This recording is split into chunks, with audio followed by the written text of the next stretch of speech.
수십조 원을 투자해 달라던 미국이 정작 핵심 기술자들을 범죄자처럼 내쫓았습니다. 330명이 구금된 채 단 7일 만에 사건은 끝난 듯 보였지만 그 후 폭풍은 오히려 미국 제조업의 심장을 멈추게 한 치명적 자책골로 번지고 있습니다. LG에너지솔루션은 GM 합작공장까지 전면 철수 결정을 내렸고 외국인 수년공 없이는 제조업 부활이 불가능하다는 경고가 현실이 되었습니다. 과연 이 사건은 단순한 단속 해프닝일까요? 아니면 동맹을 흔드는 결정적 경고일까요? 본격적인 이야기에 들어가기 전에 이 사건을 보며 여러분은 어떤 생각이 드시나요? 공감하신다면 댓글에 여러분의 의견이나 숫자 1을 남겨주세요. 그리고 좋아요와 구독, 알림 설정은 앞으로도 이런 숨겨진 진실을 전하는 큰 힘이 됩니다. 그럼 이야기 시작합니다. 안녕하세요. 저는 존 오웬입니다. 47세가 된 지금 제 인생에서 가장 중요한 순간을 맞이했어요. 디트로이트의 낡은 공장들이 하나둘 문을 닫을 때 저 역시 실직의 늪에 빠졌습니다. 25년간 자동차 부품을 만지며 살아온 손에는 기름때가 깊숙이 밴 채였죠. 아내는 떠났고 집은 압류 위기에 놓였습니다. 그런 제게 테네시와 조지아에 위치한 LG 현대 합작 배터리 공장의 채용 소식이 들려왔어요. 마지막 기회라는 생각이 들었습니다. 면접장에서 떨리는 목소리로 말했죠. 이 일이 아니면 정말 갈 곳이 없다고 말이에요. 첫 출근 날 공장 문을 열고 들어선 순간을 지금도 잊을 수 없습니다. 축구장 10개를 합친 크기의 거대한 공간에서 수백 개의 로봇팔이 정교한 오케스트라처럼 움직이고 있었어요. 파란색 불빛이 깜빡이며 배터리 셀들이 조립되는 모습은 마치 미래를 보는 것 같았습니다. 제 옆에 서 있던 한국인 기술자가 미소를 지으며 말했어요. 함께 좋은 제품을 만들어 보자고 했습니다. 그 순간 가슴이 뭉클해졌어요. 이곳에서 새로운 시작을 할 수 있겠다는 희망이 솟아올랐죠. 기계의 윙윙거리는 소리와 컨베이어 벨트의 규칙적인 움직임 사이에서 저는 처음으로 안정감을 느꼈습니다. 디트로이트에서의 절망적이었던 나날들이 마치 악몽처럼 멀어져 갔어요. 여기서는 국적이 다른 동료들과 함께 미래의 자동차 심장을 만들고 있었으니까요. 첫 주가 지나면서 저는 이 공장이 단순한 제조업체가 아니라는 걸 깨달았어요. 한국에서 온 엔지니어들의 기술 수준은 상상을 초월했습니다. 배터리 셀 하나하나에 들어가는 화학 성분의 비율을 소수점, 둘째 자리까지 계산하고 온도와 습도를 0.1도 단위로 관리했죠. 제가 맡은 업무는 생산라인 관리와 품질 검사였습니다. 처음엔 복잡한 시스템에 압도당했어요. 디트로이트의 낡은 공장과는 차원이 달랐거든요. 하지만 한국 동료들이 하나하나 친절하게 가르쳐줬습니다. 언어의 벽이 있었지만 기술에 대한 열정만큼은 통했어요. 특히 인상 깊었던 건 작업 중 발생하는 미세한 결함도 절대 넘어가지 않는 그들의 자세였습니다. 육안으로는 보이지도 않는 긁힌 자국 하나 때문에 전체 라인을 멈추고 원인을 찾아냈어요. 처음엔 과하다고 생각했지만 곧 그것이 세계 최고 품질을 만드는 비결임을 알게 되었습니다. 점심시간에 식당에서 한국 동료들과 함께 앉아 밥을 먹으며 이야기를 나누었어요. 그들도 가족을 고향에 두고 낯선 땅에 온 것은 마찬가지였습니다. 아이들 사진을 보여주며 자랑하는 모습을 보니 국적을 떠나 똑같은 아버지였죠. 2주차가 되자 저는 완전히 이 환경에 적응했습니다. 아침 6시에 출근해서 오후 6시까지 일하는 것이 전혀 힘들지 않았어요. 오히려 매일 새로운 것을 배우는 즐거움이 있었습니다. 배터리 기술의 최첨단을 직접 만져보고 있다는 자부심도 생겼고요. 퇴근길에 공장을 뒤돌아보며 속으로 다짐했습니다. 이번엔 정말 잘해보자고, 이 기회를 절대 놓치지 않겠다고 말이에요. 저녁 하늘에 공장의 불빛이 반짝이는 모습이 희망의 등대처럼 보였습니다. 디트로이트의 어둠을 뒤로하고 드디어 새로운 인생을 시작할 수 있다는 확신이 들었어요. 3주차에 접어들면서 저는 박진우 부사장과 본격적인 협업을 시작했습니다. 매일 새벽 5시 30분, 저보다 30분 먼저 출근한 박진우를 생산라인에서 만날 수 있었어요. 정장 대신 작업복을 입고 헬멧을 쓴 채 기계 사이를 누비는 그의 모습은 여느 현장 작업자와 다름없었습니다. 하지만 그가 기계를 보는 눈빛만큼은 달랐죠. 마치 오랜 친구를 바라보는 것 같은 애정이 담겨 있었어요. 어느 화요일 아침 3번 라인에서 이상 신호가 울렸습니다. 배터리 셀의 전압이 0.02V 낮게 측정되고 있었어요.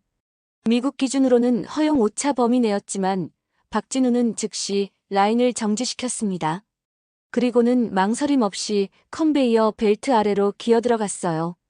좁은 공간에서 30분간 원인을 찾던 박진우가 기름 범벅이 된 손으로 나왔을 때 그의 얼굴에는 만족스러운 미소가 떠 있었습니다. 센서 연결부의 미세한 접촉 불량이었어요. 눈으로는 전혀 보이지 않는 문제였죠. 그날 점심시간에 저는 박진우에게 물었습니다. 왜 그렇게 작은 문제까지 신경 쓰느냐고 말이에요. 박진우는 컵에 담긴 블랙커피를 한 모금 마시고는 조용히 대답했습니다.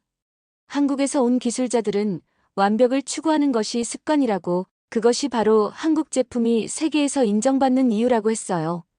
그 말을 듣는 순간 저는 가슴이 뭉클해졌습니다. 디트로이트에서 일할 때는 대충 넘어가는 일이 많았거든요. 마감에 쫓겨 품질보다는 수량에만 신경 썼죠. 하지만 여기서는 달랐어요. 박진우를 비롯한 한국 기술자들은 한 개의 배터리가 수만 명의 운전자, 생명과 직결된다는 책임감을 갖고 있었습니다. 목요일 저녁 박진우가 저를 공장 근처 한국 식당으로 데려갔어요. 처음 보는 김치와 불고기, 된장찌개가 테이블에 올라왔습니다. 박진우는 김치를 집어 제 입에 넣어주며 웃었어요. 매운맛에 눈물이 났지만 그 안에 담긴 정성을 느낄 수 있었습니다. 식사 중에 박진우가 휴대폰으로 가족 사진을 보여줬어요. 서울에 있는 아내와 중학생 딸의 모습이었습니다. 딸이 과학경시대회에서 상을 탔다며 자랑하는 그의 눈빛이 반짝였죠. 저 역시 이혼 전 아들 사진을 보여드리며 이야기를 나누었습니다. 그날 밤 집으로 돌아가는 길에 저는 깨달았어요. 박진우와 저 사이에는 더 이상 국적의 벽이 존재하지 않는다는 것을 말이죠. 우리는 같은 목표를 향해 나아가는 동지였습니다. 최고의 배터리를 만들어 세상을 더 나은 곳으로 만들고 싶어하는 똑같은 마음을 가진 사람들이었어요. 다음 날 아침 출근길에서 박진우를 만났을 때 저는 진심으로 말했습니다. 이제 우리는 국적을 넘어선 진짜 친구라고, 함께 최고의 제품을 만들어 보자고 했어요. 박진우도 환하게 웃으며 고개를 끄덕였습니다. 그 순간 저는 이 공장에서 평생 일하고 싶다는 생각이 들었어요. 그날은 평범한 화요일이었습니다. 오전 11시 47분, 저는 2번 라인에서 배터리 셀 검사를 하고 있었어요. 박진우는 5번 라인에서 신입 기술자들에게 용접 기술을 가르치고 있었습니다. 공장 안에는 평소와 다름없이 기계음과 작업자들의 대화 소리가 어우러져 흘러나왔죠. 갑자기 정문 쪽에서 급한 브레이크 소리가 들렸습니다. 창문 너머로 보니 번호판이 없는 검은색 SUV 세대가 공장 주차장에 급정거하고 있었어요. 뭔가 이상하다는 생각이 들었지만 납품업체 차량이려니 했습니다. 하지만 차에서 내린 사람들을 보는 순간 등골이 오싹해졌어요. 방탄조끼를 입고 권총을 찬 남성들이 일제히 공장 출입문으로 향하고 있었습니다. 가슴에는 IC라는 글자가 선명하게 적혀 있었죠. 오후 12시 3분, 공장 출입문이 거칠게 열렸습니다. 모든 작업을 중단하고 제자리에 서라. 우렁찬 목소리가 공장 전체에 울려 퍼졌어요. 15명의 IC 요원들이 총을 들고 생산라인 사이로 퍼져나갔습니다. 순간 모든 기계가 멈춰섰고 공장은 묘지처럼 조용해졌어요. 제가 서 있던 곳에서 10m 떨어진 곳에 있던 한국인 기술자 김민수가 가장 먼저 붙잡혔습니다. 요원 2명이 그의 양팔을 뒤로 꺾으며 수갑을 채웠어요.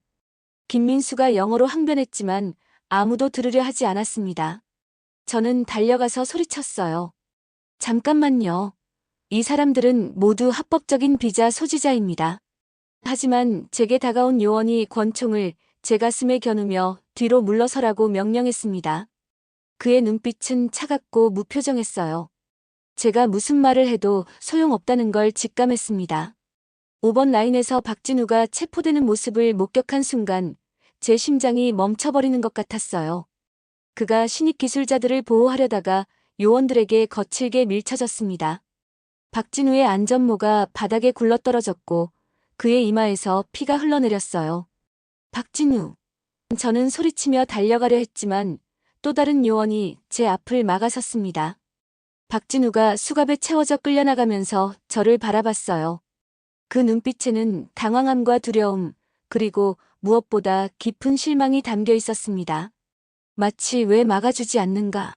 라고 묻는 것 같았어요. 30분 만에 공장에 있던 한국인 기술자 42명이 모두 체포되었습니다. 그들은 파란색 작업복을 입은 채로 줄지어 끌려나갔어요.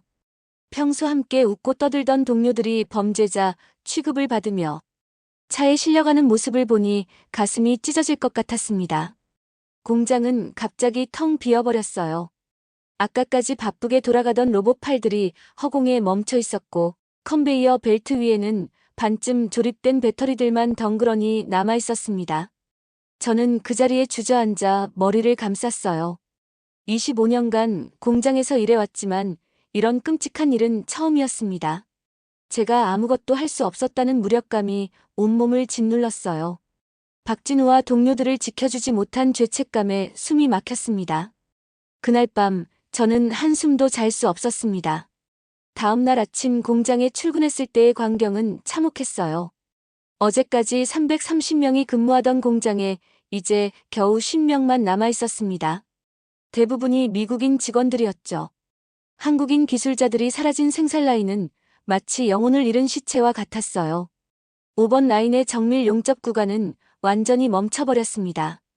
그 기술을 아는 사람이 박진우뿐이었거든요. 3번 라인의 품질 검사 시스템도 마찬가지였어요.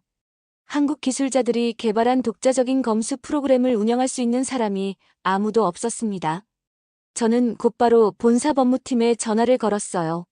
수화기 너머로 들리는 목소리는 놀랍도록 차갑고 기계적이었습니다.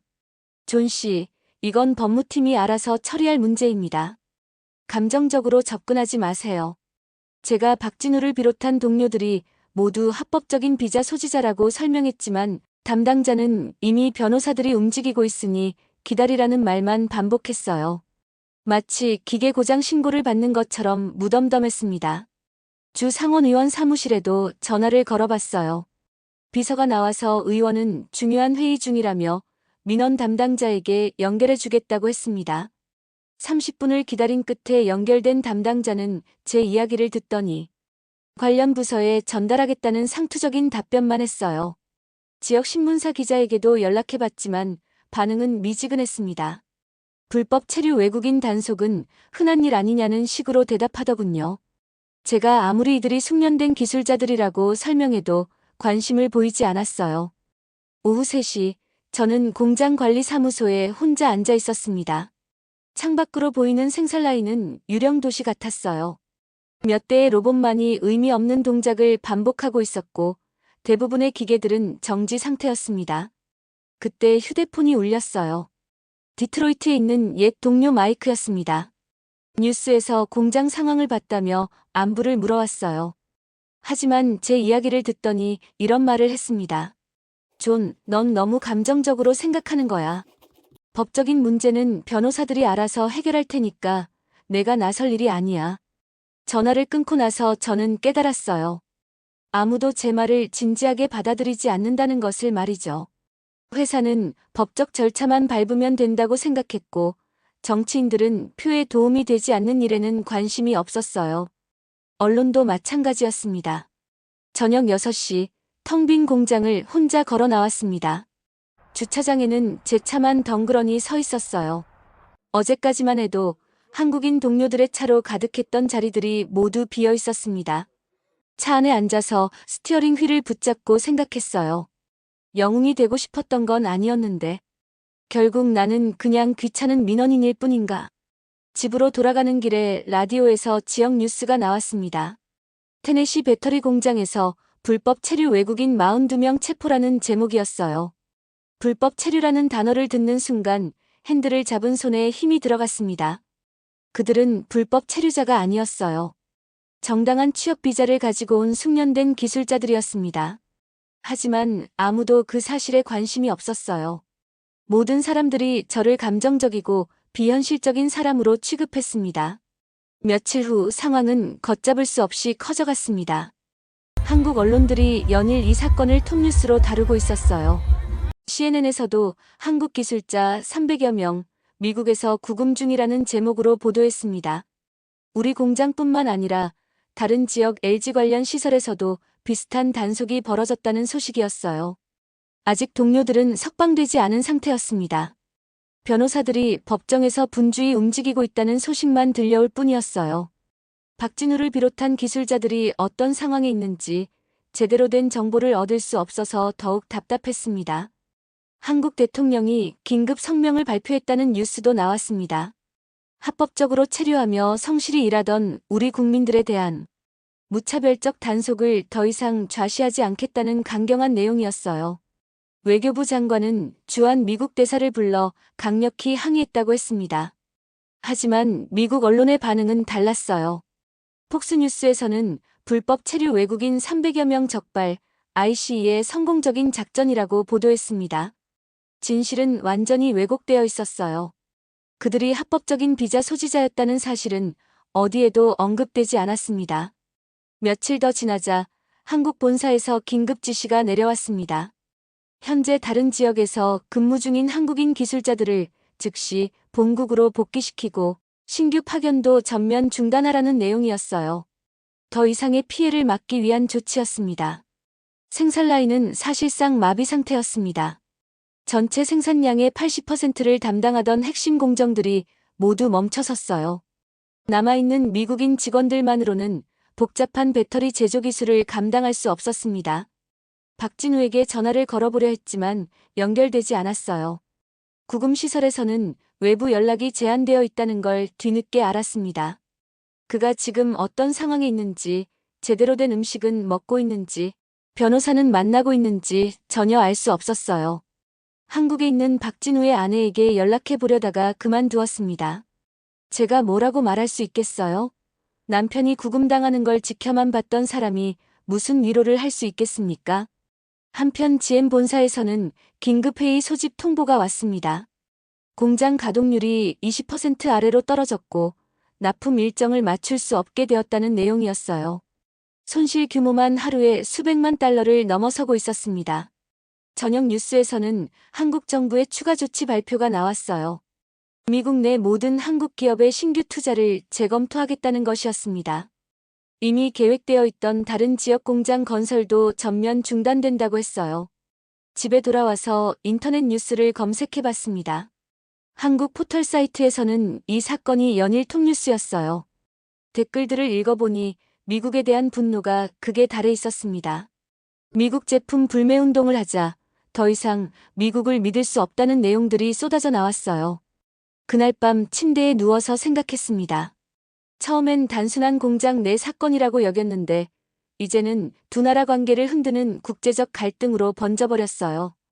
박진우와 300여 명의 동료들은 아직도 구금되어 있고 제가 아무것도 하지 못한 사이에 모든 것이 돌이킬 수 없는 상황으로 흘러가고 있었습니다. 더 이상 참을 수 없었습니다. 아무도 듣지 않는다면 제가 더 큰 목소리를 만들어야겠다고 결심했어요. 회사도 정치인들도 언론도 모두 외면하고 있었지만 저만큼은 진실을 말해야 한다는 생각이 들었습니다. 그날 밤 늦게까지 고민했어요. 제가 나서서 증언한다면 회사에서 해고당할 수도 있었습니다. 업계에서 블랙리스트에 올라 다시는 일자리를 구하지 못할지도 모르죠. 47세에 또다시 실직자가 되는 건 상상만 해도 끔찍했어요. 하지만 박진우의 얼굴이 계속 떠올랐습니다. 체포당하면서 저를 바라보던 그 실망스러운 눈빛 말이에요. 그리고 300여 명의 한국인 기술자들이 지금도 어딘가에 갇혀 있다는 사실을 생각하니 가만히 있을 수가 없었어요. 다음 날 아침 저는 용기를 내서 지역 탐사보도 기자 사라 톰슨에게 연락했습니다. 그녀는 이전에 이민자 인권 문제를 다룬 기사로 상을 받은 적이 있었어요. 전화를 받은 사라는 제 이야기에 큰 관심을 보였습니다. 존 씨, 정말 확실한 거죠? 그들이 모두 합법적인 비자 소지자였다는 게 맞나요? 저는 단호하게 대답했어요. 네, 확실합니다. 저는 3개월간 그들과 함께 일했고 모든 서류를 직접 확인했습니다. 사라는 신중한 목소리로 말했습니다. 이런 증언을 공개적으로 하면 제게 어떤 결과가 따를지 모른다고 정말 각오가 되어 있는지 물어봤어요. 제 얼굴과 이름을 걸고 증언하겠습니다. 그 말을 하는 순간 가슴이 뛰었어요. 두려웠지만 동시에 해방감도 느껴졌습니다. 드디어 제가 할 수 있는 일을 찾은 것 같았거든요. 이틀 후 사라와 만나서 정식 인터뷰를 했습니다. 카메라 앞에서 제 얼굴을 드러내고 모든 것을 증언했어요. 한국인 기술자들이 얼마나 뛰어나고 성실한 사람들이었는지, IC 단속이 얼마나 무차별적이고 부당했는지 상세히 설명했습니다. 박진우는 제가 만난 사람 중 가장 뛰어난 기술자였습니다. 그가 범죄자 취급을 받는 것을 보고만 있을 수는 없었어요. 인터뷰 마지막에 저는 이렇게 말했습니다. 미국이 정말 위대한 나라라면 우리와 함께 일하러 온 동맹국 시민들을 이런 식으로 대해서는 안 됩니다. 이건 잘못된 일이에요.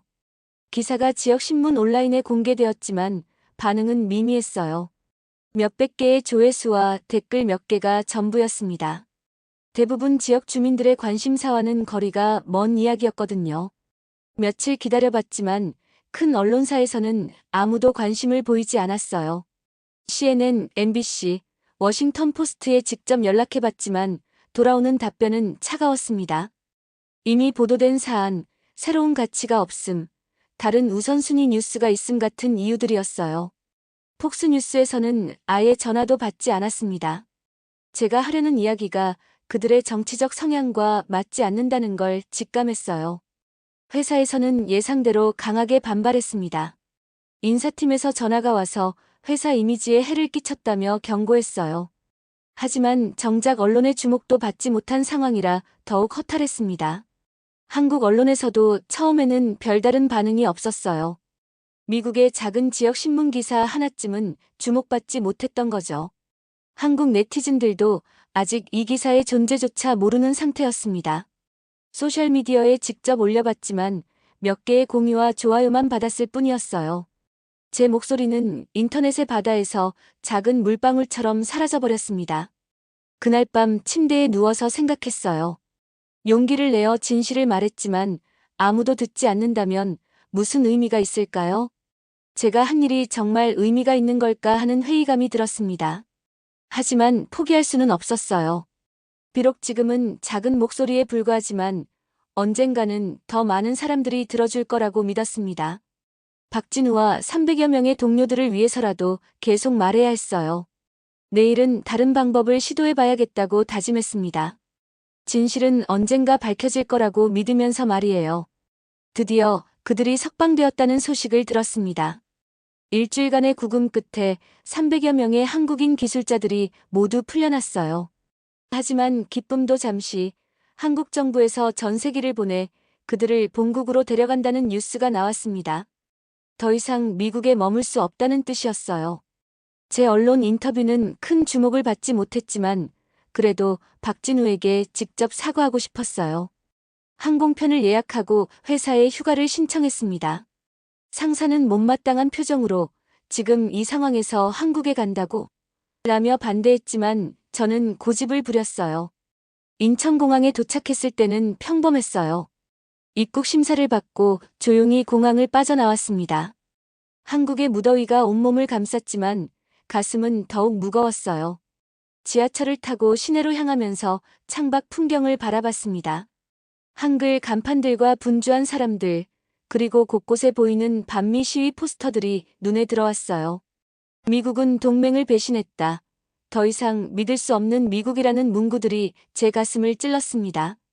박진우와의 만남 장소는 서울 시내의 조용한 한식당이었어요. 제가 먼저 도착해서 기다리고 있었는데 문이 열리며 박진우가 들어왔습니다. 순간 충격을 받았어요. 박진우의 모습이 완전히 달라져 있었습니다. 많이 야윈 얼굴, 깊게 패인 눈가의 주름, 그리고 무엇보다 생기를 잃은 눈빛이 저를 당황하게 했어요. 그는 제 맞은편에 조용히 앉았습니다. 평소 단정했던 그의 모습은 온데간데 없었어요. 구겨진 셔츠, 떨리는 손, 그리고 계속해서 주위를 둘러보는 불안한 시선까지 모든 게 달라져 있었습니다. 한동안 아무 말도 하지 않았어요. 박진우는 계속해서 컵을 만지작거리며 시선을 피했습니다. 어색한 침묵이 흘렀어요. 제가 먼저 입을 열었습니다. 진우, 정말 미안합니다.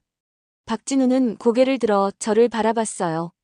그의 눈에는 여전히 상처가 남아 있었지만 예전의 분노보다는 깊은 피로감이 느껴졌습니다.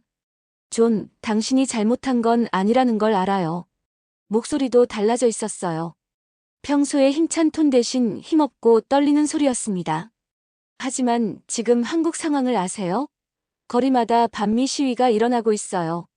사람들은 미국을 더 이상 믿지 않습니다. 박진우가 천천히 말을 이어갔습니다. 구금되어 있는 동안 정말 힘들었어요. 차가운 방에서 일주일을 보냈고 범죄자 취급을 받았습니다. 하지만 무엇보다 힘든 건 한국에 돌아와서였어요. 그의 목소리가 더욱 떨렸어요. 가족들은 제가 돌아온 걸 다행이라고 해요. 다시는 미국에 가지 말라고 합니다. 하지만 저는 10년간 쌓아온 모든 것들이 하루아침에 무너진 기분이에요. 밤에 잠을 잘 수가 없어요. 박진우가 손으로 얼굴을 가렸습니다. 미국에서 10년간 꿈꿔왔던 모든 것들이 사라졌어요. 그동안 믿었던 것들이 모두 거짓이었던 것 같아서 저는 고개를 깊이 숙이며 말했어요. 그날 제가 당신을 지켜주지 못했어요. 동료로서, 친구로서 해야 할 일을 하지 못했습니다. 눈물이 흘러내렸지만 참지 않았습니다. 진심으로 미안했거든요.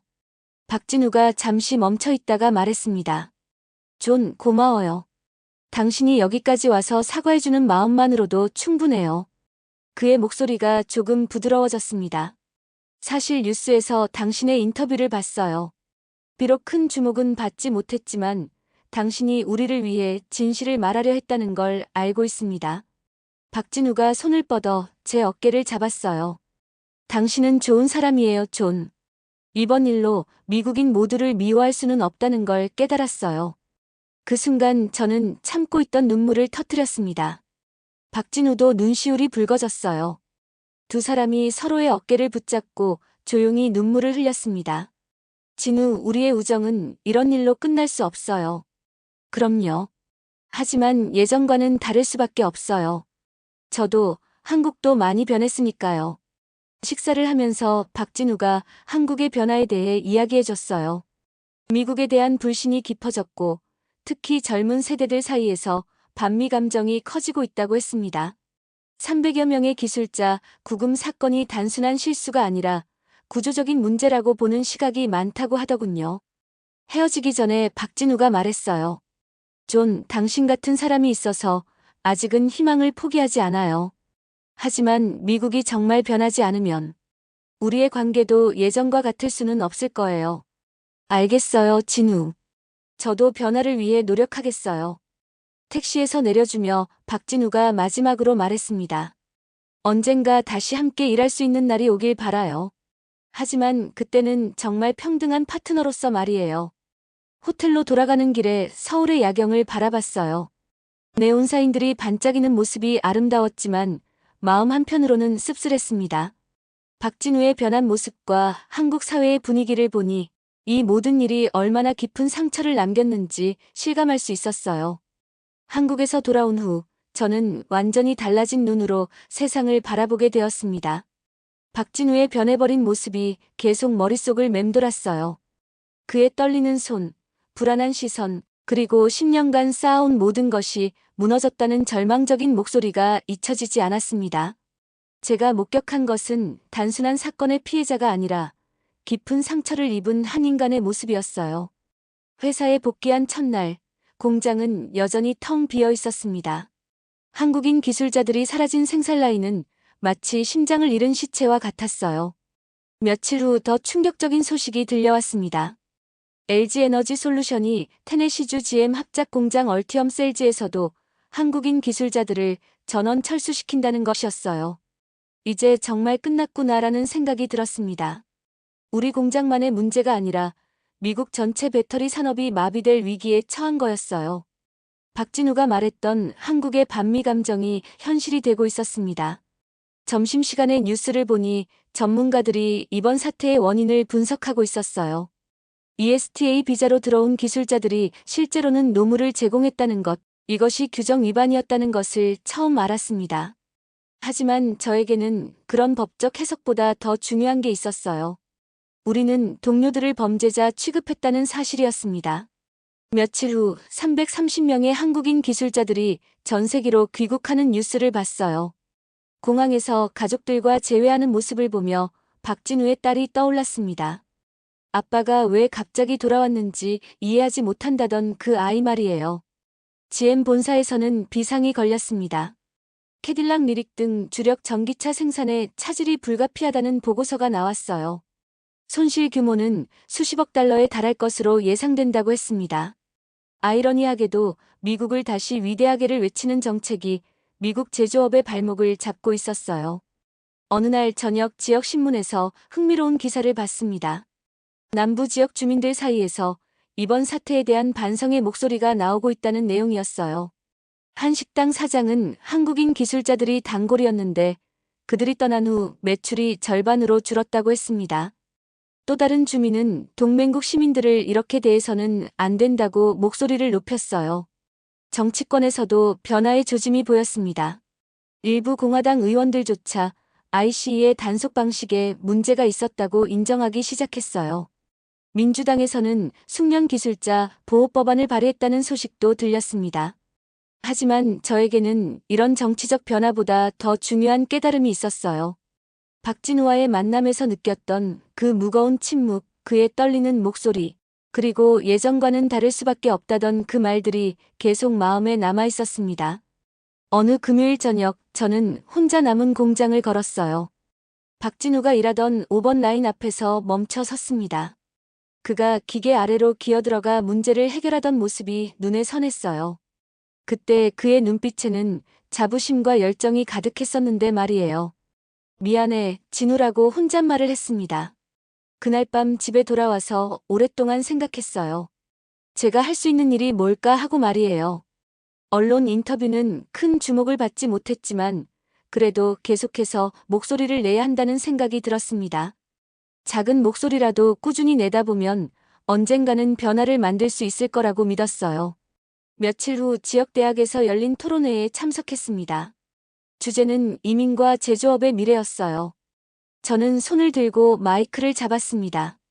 저는 한국인 동료들과 함께 일한 경험이 있습니다. 그들은 범죄자가 아니었어요. 우리보다 뛰어난 기술자들이었고 무엇보다 좋은 사람들이었습니다. 제 목소리가 떨렸지만 끝까지 말했어요. 진정한 제조업의 심장은 기계가 아니라 사람입니다. 그리고 그 사람들을 존중하는 마음이 가장 중요한 기술이에요. 박수가 터져 나왔습니다. 많지는 않았지만 진심 어린 박수였어요. 그날 밤 박진우에게 문자를 보냈습니다. 언젠가 다시 만날 수 있기를 바라요. 그때는 정말 평등한 파트너로서요. 답장은 오지 않았지만 괜찮았어요. 저는 이제 무엇을 해야 할지 알고 있었으니까요. 작은 변화라도 만들어가야 한다는 것, 그리고 박진우와 300여 명의 동료들이 겪은 상처를 헛되게 하지 않겠다는 다짐을 품고 있었거든요. 이 이야기가 끝나는 게 아니라 새로운 시작이라는 걸 알고 있었습니다. 오늘 이야기는 어떠셨나요? 대한민국의 놀랍고 감동적인 이야기, 앞으로도 계속 전해드릴게요. 구독과 좋아요는 저희에게 큰 응원이 됩니다. 오늘도 끝까지 함께해 주셔서 고맙습니다.